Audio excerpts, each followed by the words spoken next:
Stop listening to anyone who tells you your child just needs to eat less and move more. Because if you keep following what every pediatrician, nutritionist, and every well-meaning family members is telling you to do, your child relationship with food is going to get worse, not better. I'm Bar Isaac. I've spent over 15 years understanding the damage that these advices create.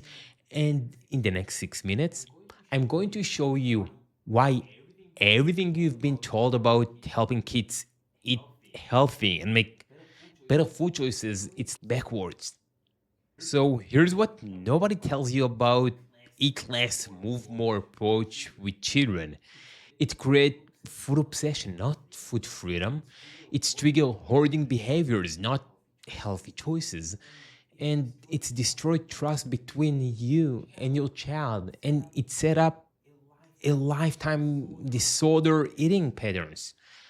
I know this because I used to be the person who giving these advices. As a fitness trainer, I was convinced I had all the answers. Get kids eat less, exercise more, problem solved. But here's what actually happened.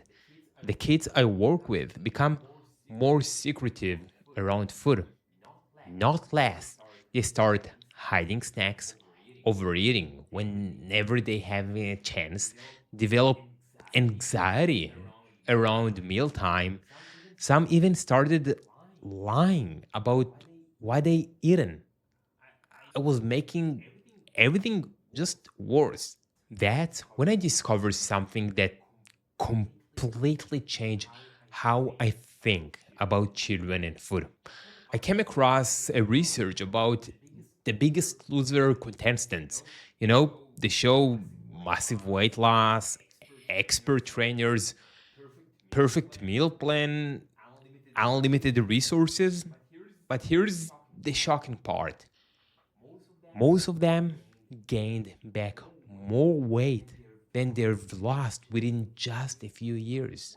Wait, what? How it's possible? Because they were only treating the symptoms. They never addressed why these patterns existed in the first place. And that's exactly what we're doing wrong with our children.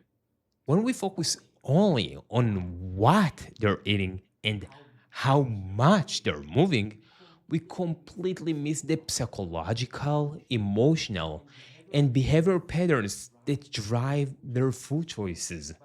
But when I started approaching children as a whole human being, understanding their unique needs, their emotional triggers, their individual relationship with food, everything changed. Not just for the kids, for the entire family. What if I told you there is a way to help your child develop a healthy eating habit without food battles at a dinner, hiding treats around the house, consistent negotiation about snacks, guilt about food choices, and worry about their future health? What if your child could make better food choices because they want to, not because they forced to? This isn't wishful thinking. This is what happens when parents learn to work with their child's natural instinct instead of against them. These aren't special families. These aren't kids who were easy to begin with. These are parents who learned what I'm about to teach you over the next 7 days. Here's your first breakthrough exercise, and it may be the hardest thing I ask you to do all week.